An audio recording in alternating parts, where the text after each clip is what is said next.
In this episode, we have some serious boat problems.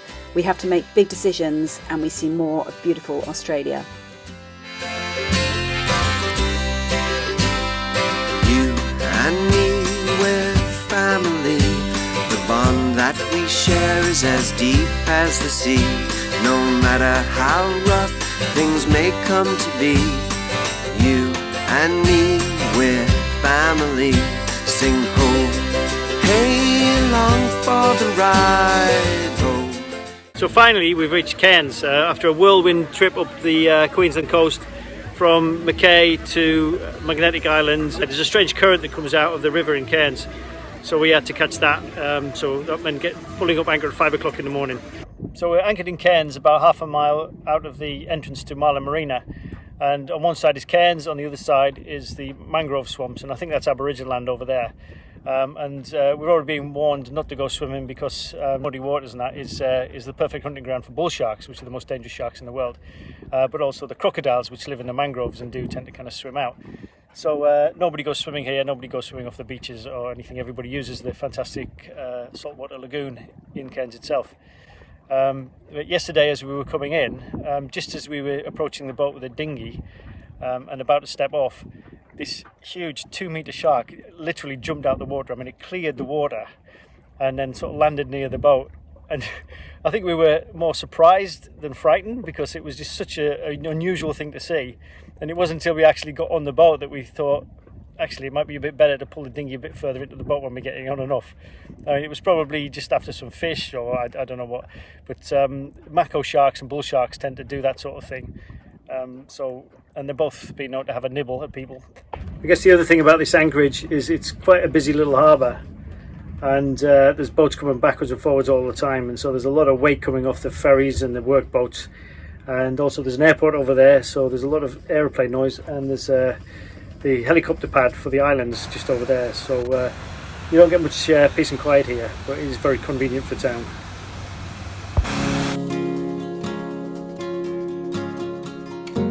So this is the dinghy dock in Cairns, and they allow you to use it until 9 o'clock to get into the town, which is really cool. I mean, there's water on the dock here and everything.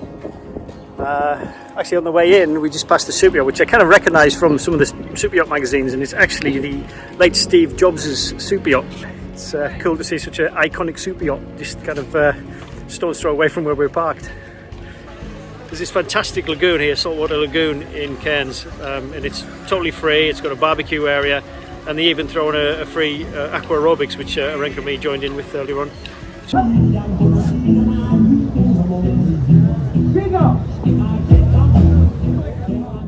Basically the cobwebs out after some tireless nights. So we only really intended to stay in Cairns for a few days to get a feel of the place, to reprovision and carry on towards the Torres Straits. But then something came up which made us rethink our plans in a very big way. As you may remember, we had to have some work done on our shaft and where it fitted onto the Vitas coupling because the keyway had twisted. Now, because we were unable to get hold of the amended and adapted Vitas coupling for these boats, the engineers had clamped the shaft onto the Vitas coupling. So this is the coupling, and you can see the bushings in there. This is just the housing, so that's what does all the work, and this is the friction fit. This fits onto the shaft like that, and you can see where the keyway is there, and this little bevel here is to help it get on because it's a friction fit. This is slightly smaller than the shaft itself, so it gets a nice tight fit. You've got to heat this up to put it on and hammer it on. The one that was sent from Amel, I mean, I don't even think it's a machine one because that's actually bigger, so I don't even think they machine it from this model. I think they make this themselves, or they get Vitas to make a specialised one, because I've never seen this on any of the Vitas forums or the Vitas website. This one you do. That's about a 20mm. That's just a smidgen under 35mm. It's like 34. Sorry, 30. Yeah, it's about 34.9 something. So anyway, big difference. So this one works with the locking nut, which fits on there and clamps it down on the shaft. And this one, the Amel one, is a friction fit, so it goes on and it works by friction. It just jams onto that shaft, and the keyway is just kind of like a secondary sort of security thing to stop it spinning. Even though it's got us this far and everything seems fine, we have never been 100% confident about the way that job was done. So while we were here in Australia, we decided to order the amended version of the Vitas coupling and have that fitted. And with our engine in pieces, we decided it would be safer to be on a mooring ball rather than on anchor. There's this river up in Cairns, and we managed to get a mooring ball next to Cairns boatyard, which is brilliant. So while we waited for the Vitas coupling to arrive, we decided to go off and explore a little bit more of Cairns. So we've come to Cairns Museum, and it's quite interesting. It actually talks about Captain Cook here, and when he came into the reef system, he didn't know there was a reef, but when he discovered there was, he actually had on his charts, he called it the labyrinth, which shows how tricky it is to navigate inside the Great Barrier Reef.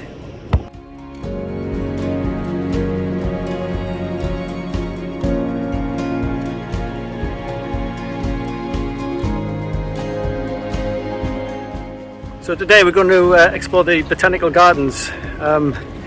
We've had a walk around and just kind of been exploring the things sort of in town. But today we're going to go a little bit out of town to get some walking in, because we really haven't done a lot of walking apart from walking around town trying to source parts for the boat as we do in all countries. Well, this is Mount Whitfield Conservation Park, and there's lots of different routes through it with different themes. And so we've gone through the bamboo route, but we've also seen quite a lot of wildlife as well, which is surprising how close it is to the path. So obviously a lot of bird life, and also some tree kangaroos.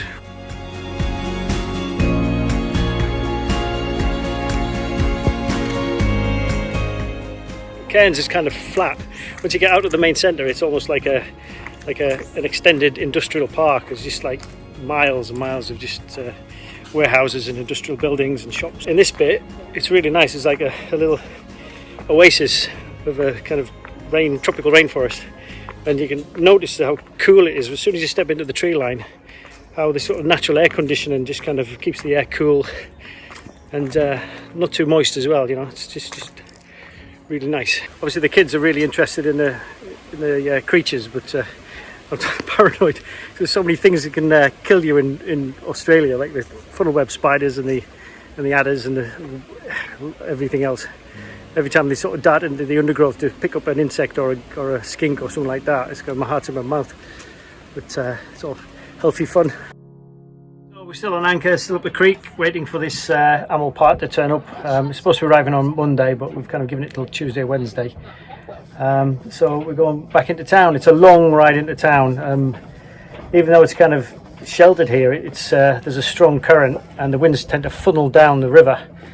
Which is okay going one way, but to come back the other way it's a bit of a nightmare.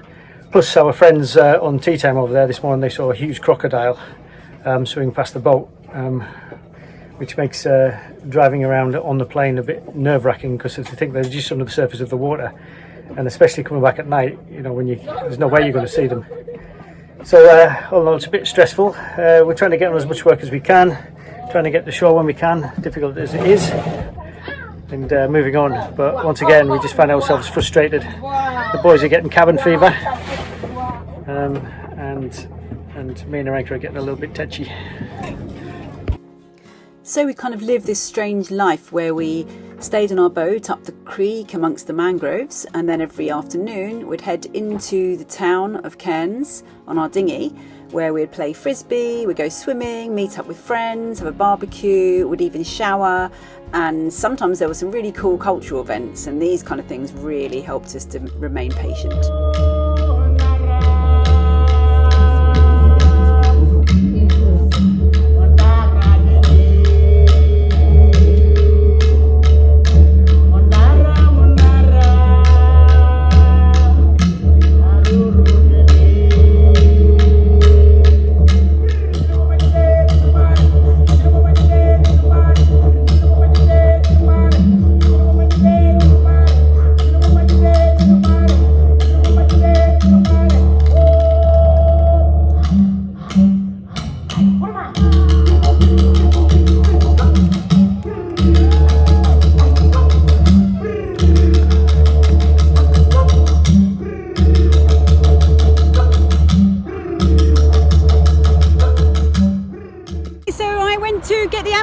Which was ended up going all around the houses, and I had to go to the FedEx station. So I went to get the animal part at the FedEx station, the FedEx terminal in Cairns. So I borrowed Tea Time's scooter and went kind of basically on the outskirts of Cairns to get it. But I've got it. I hope it's the right one. So the good news was that the Vitas coupling was the correct amended version from Amel. But the bad news was that when we fitted it fitted on without any friction at all, and that is not what we wanted. This could only mean that for some reason the shaft was too narrow. It had either been shaved off in New Zealand or it'd been like that for a long time. So whatever the reason, we knew that we would have to get a new shaft made. We basically have to get the shaft redone, and that's where we're at the moment. The cyclones are closing in. This new cyclone has appeared over Vanuatu, heading towards New Caledonia, and it's weeks ahead of the season, so it's going to be a strange season as far as cyclones are concerned. So one of the problems of delaying in an area is that you can sometimes get, stuck in seasons you don't want to be in. So you come into a season that's favourable for sailing, and then the next season might be a cyclone season. And so here, in Australia, we really want to get out by September, but it's now October coming on towards November, which is coming up towards the next cyclone season. And it happens to be that there's an early cyclone that is coming through from the northeast, coming down past Solomons into the Coral Sea. But so far the forecast is that it should hopefully move more south, and it shouldn't hit the Queensland coast, but you never know. I mean, it's still 7 days away. So it's a little bit of a concern because we're in this river on a mooring ball. It's probably not the best place to be on a cyclone with no engine. So let's just hope it doesn't hit us, because there's nothing we can do anyway, even if it did next week, because I don't think we'd be ready to clear out and get away from the Queensland coast before next Wednesday anyway. So we've got to get out of here fairly quickly. I mean, we have been actually contemplating going south to Brisbane, and it would add a whole new year to our plans, because we'll miss the season going through the Torres Strait, and then we'll miss the season crossing the Indian Ocean. So it's not an easy decision to make, but we'll see how it goes. We'll find out next week anyway what we have to do. If you like following our story, please hit the super thanks and help towards the creation of these videos. And if you'd like to have more access, we would love it if you join our Patreon family, where you get ad-free videos, cockpit sessions, downloads, guides, and you can message us directly. So most of boat life is really made up of problems that need solving. So once we found a workshop that can make us a new shaft, the only thing we really could do is wait for them to do it. In the mornings we carried on schooling on the boat, and the afternoons we headed into town to Cairns. And we also had other problems that needed solving. Can't run the water maker in this river because it's too much sort of sediment, really. It comes out of the rivers and the creeks. So we have these runs that we do down to town and to the Squadron Yacht Club, and we fill up our water and top up the water tank, and then we sort of run fresh water through our water maker daily to keep it nice and fresh. So we've been using this amazing club here with these lovely friendly people, and we always sort of come here, and Domi's got this great system of getting the water. So we come in on the pontoon and get the water, and we get rid of all our recycling too. So yeah, it's a brilliant club. It's Cairns Squadron Yacht Club, and they've been amazing the whole time we've been here.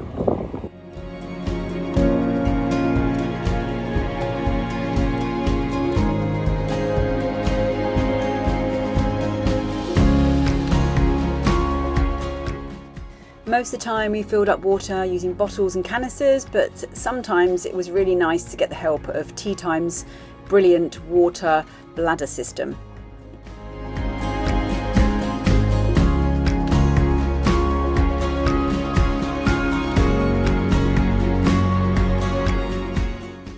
We also found a place where we could source a big beam of wood so that we'd be able to lift the engine to redo the shaft.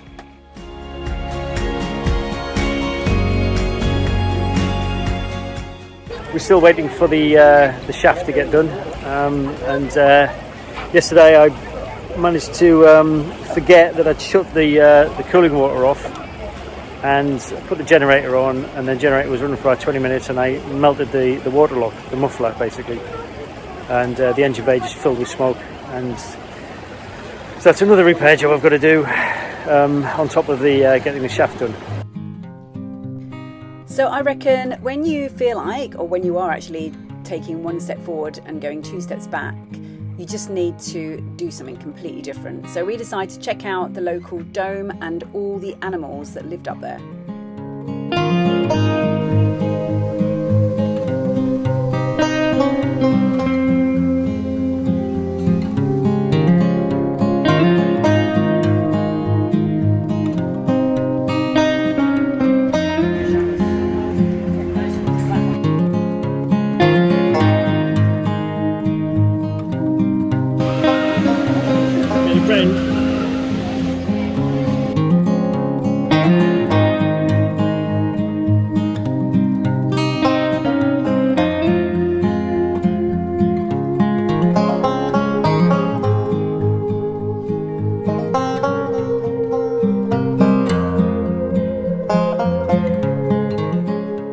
I'm gonna zip line over a crocodile. That was a saltwater crocodile, one of the most dangerous reptiles in the world, and I'm gonna zip line over it.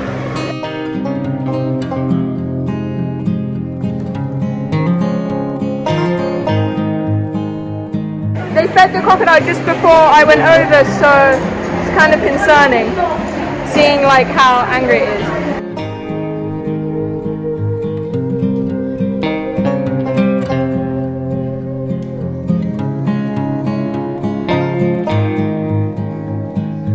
Really scary because there was this crocodile underneath us when we were ziplining over a zip line.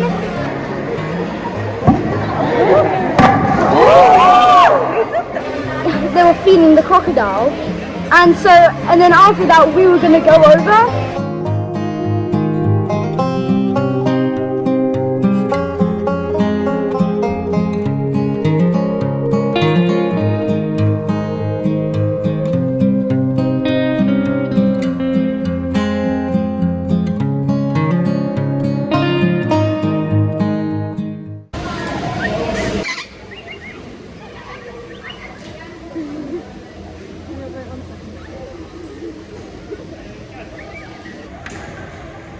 This is how you get it to not like that.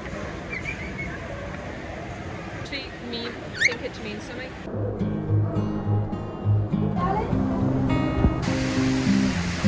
Just like that, very, very quick.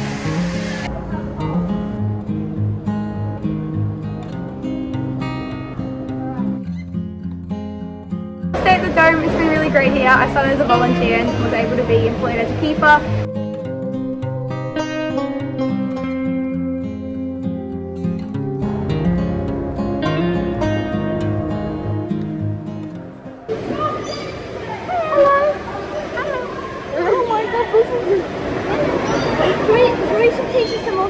How are you doing? How are you doing? Is Dari the best sibling?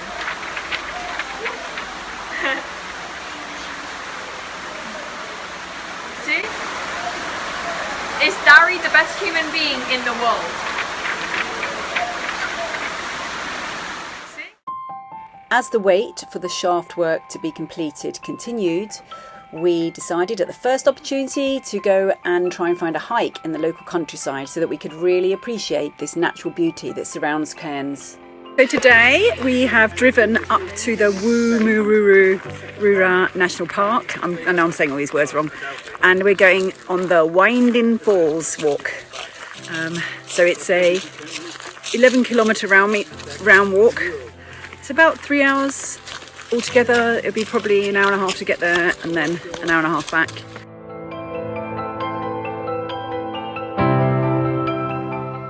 The cliff edge and waterfall drop off. Take care on the rocks, they are slippery.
So in the next episode, And its moorings have just broken. do we get the shaft fixed and do we meet some more crocodiles?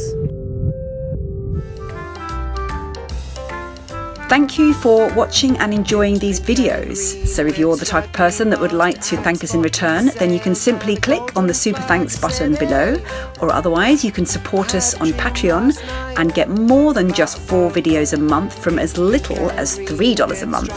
We look forward to seeing you there. Golden flag said